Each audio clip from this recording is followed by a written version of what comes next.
Good afternoon, everyone. My name is Arinrada Soonnanon. This is a passage from a short story called The Last Leaf by O. Henry. The story takes place in Greenwich Village, where two young artists, Sue and Johnsy, share an apartment. When Johnsy falls seriously ill with pneumonia, she loses the will to live. Outside her window is an old ivy vine, and Johnsy believes that when the last leaf falls, she will die too. Sue tries to give her hope, while their elderly neighbor, Berman, who has always dreamed of painting a masterpiece, worries deeply about her. One stormy night, Johnsy is certain the final leaf will be gone by morning. I will begin reading what happens the next day. Pulled up. I want to see. Johnsy ordered in a whisper. Warily, Sue obeyed. But after the beating rain and fierce gusts of wind that had endured through the livelong night, there yet stood out against the brick wall one ivy leaf. It was the last on the vine, still dark green near its stem, but with its serrated edges tinted with the yellow of dissolution and decay, it hung bravely from a branch some 20 feet above the ground. "It is the last one," said Johnsy.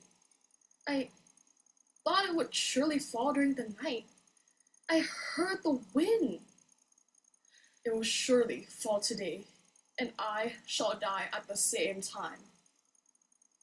"Dear, dear," said Sue, leaning her worn face down to the pillow. "Think of me.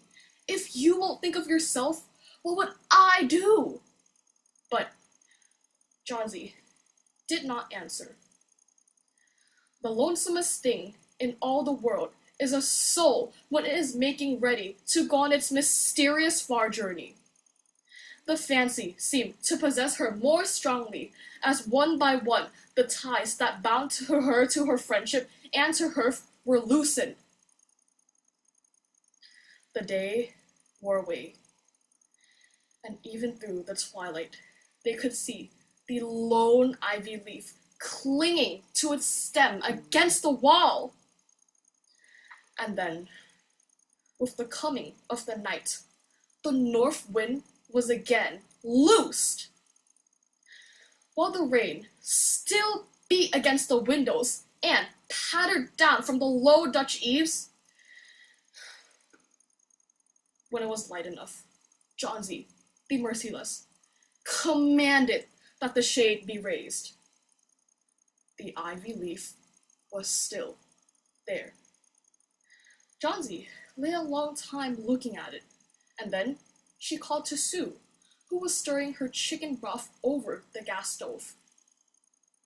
"I've been a bad girl, Sudie," said Johnsy. "Something has made that last leaf stay there to show me how wicked I was. It is a sin to want to die. You may bring me a little broth now, and some milk with a little port in it. And, no, bring me a hand mirror first, and then pack some pillows about me, and I'll sit up and watch you cook." An hour later, she said, "Sudie, some day I hope to paint the Bay of Naples." The doctor came in the afternoon, and Sue had an excuse to go into the hallway as he left. "Even chances," said the doctor, taking Sue's thin, shaking hand in his. "With good nursing, you win. And now, I must see another case I have downstairs. Berman, he is some kind of artist, I believe. Pneumonia, too. He is an old, weak man, and the attack is acute. There's no hope for him anymore, but he goes to the hospital today to be made more comfortable." The next day, doctor said to Sue, "She's out of danger. You've won! Nutrition and care now. That's all." And that afternoon, Sue came to the bed where Johnsy lay, contentedly knitting a very blue and very useless woolen shoulder scarf, and put one arm around her, pillows and all. "I have something to tell you, White Mouse," she said. "Mr. Berman died of pneumonia today in the hospital. He was ill only 2 days. The janitor found him on the morning in the first day of his room downstairs, helpless with pain. His shoes and clothes were wet through an icy cold. They couldn't imagine where he had been on such a dreadful night. And then they found a lantern, still lighted, and a ladder that had been dragged from its place, and some scattered brushes, and a palette of green and yellow colors mixed on it. And look out the window, dear, at that last ivy leaf on the wall. Did you ever wonder why it never fluttered or moved when the wind blew? Ah, darling, it's Berman's masterpiece. He painted it there the night that the last leaf fell." In the end, it was not the medicine that saved Johnsy, but instead, it was an act by the artist himself.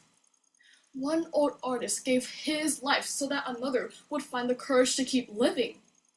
And sometimes, the greatest masterpieces are not the ones shown in public, but rather, they're the ones that give hope to someone who has forgotten how to hope.